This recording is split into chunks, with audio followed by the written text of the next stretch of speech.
Good morning, Hick. It's Tuesday. So almost exactly 3 years ago, I finished a 100-day fitness challenge with my best friend Chris that we documented on YouTube. And when it comes to big lifestyle or habit changes, I often see 30-day updates or 100-day updates, but today I thought I would share with you the good and the bad from now over 1,000 days of regular exercise. So back in 2017, after exercising 5 or 6 days a week for 100 days, I was pretty fit. I could run 7 or 8 miles, for instance. I was sleeping better. My mental illness had improved dramatically, and I was also getting lots more creative work done, like I wrote much of Turtles All the Way Down in that period. And now, 3 years later, I'm mostly in better shape than I was then. I've shaved 30 seconds off the pace at which I can run a mile, I'm stronger, my blood pressure's good, etc. I still work out with Laura, our trainer from 100 Days, twice a week, and then most weekends I bike or run, so I almost always get more than 150 minutes of moderate or high-intensity exercise per week, which is what my doctor recommends for me. The way I experience the benefits of exercise looks approximately like this. Like, initially there's a huge improvement. Fewer of my hours are lost to anxious thoughts. I have vastly more energy, etc. But then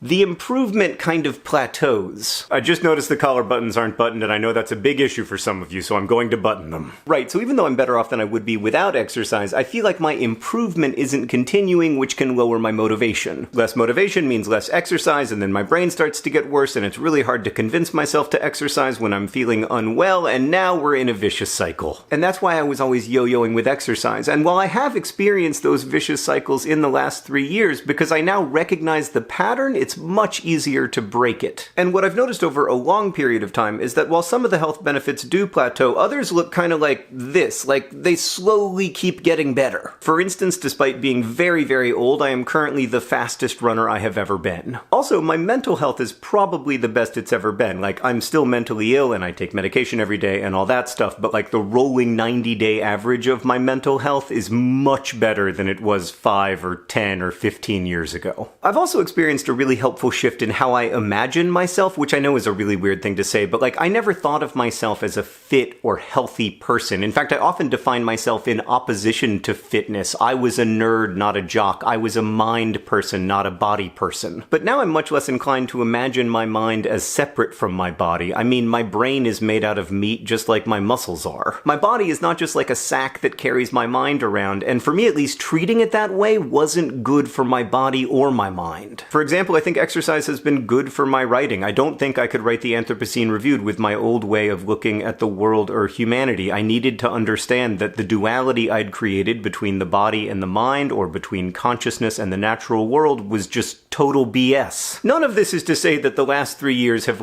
been without challenge. I have bouts of vertigo, which at times is extremely destabilizing, both literally and figuratively, and makes it difficult to exercise. And I've also had a couple small injuries and a lot of aches and pains, some of which are just due to getting older, but some of which are also due to being more active. Also, I don't love to exercise. Like, even after 1,100 days, I don't know what a runner's high is. I don't eagerly anticipate training sessions. But I have found a lot of value in exercise because it is engrossing, a terrible word for a wonderful experience. Exercise takes all of me, and it uses all of me, and it benefits all of me. When I was a kid, I heard a comedian joke once that jogging extends your life by the exact number of minutes you spend jogging, and I always thought of that as a reason not to exercise. But now, even if that were true, which it isn't, by the way, I'd still run. In fact, I'm gonna go do it now. On the treadmill, to be clear, because it's very cold, and also because I want to watch AFC Wimbledon. Hank,